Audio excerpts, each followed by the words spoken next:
Nak result election MP Lok Sabha Arja Arpusau Balanyau ha Sautrik Ujellio Arja Arpusau ha Atli ki Parliamentary Constituency ke Jela Meghalaya ke Congress ke Badu no Banbat ya ke Shillong Parliamentary Constituency bat yo Bujeli no Dakatura Parliamentary Constituency.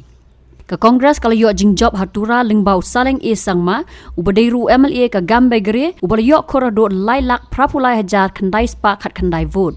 Usaleng ulatam da silak 100,000 arspa saupoi vote ya ke kertong bermarbut ke Agatha ke sangma jong ke NPP ke pedang penkrek benjob yang kum ke MP nakani ke constituency.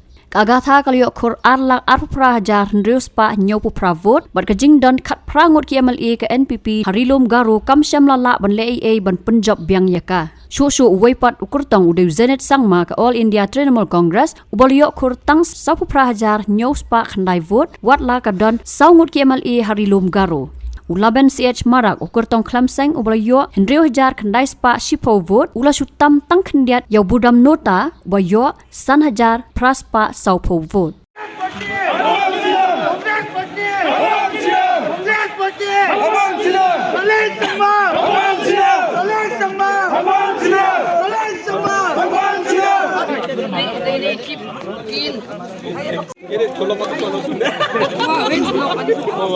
What is the secret behind your success and victories in all these elections? My prayer.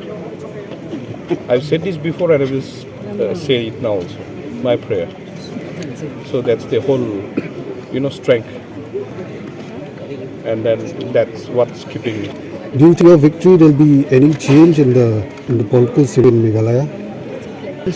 We'll talk along with this, along with the public, along with the church leaders.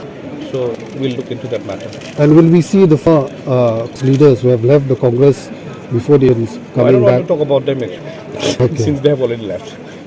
Okay. Thank you. Thank you. Thank you.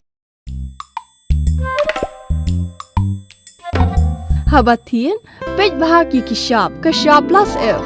Ka plus F? Hakabam bangibam dunaki eki batay kamet. Namar kata habathiru atau kau kamlu ka umpnyang kadut pej ya kashab plus F haka jingsom. Yaki nutrient kumki vitamin bat ka ayan la ikan diat bat ka bathau bha kam kata ikadur jingki marbam ka jing mat lani ka rukom shed yaki. Balehi banai kita. Kadon ka we ka jing mentoy ba kongsan.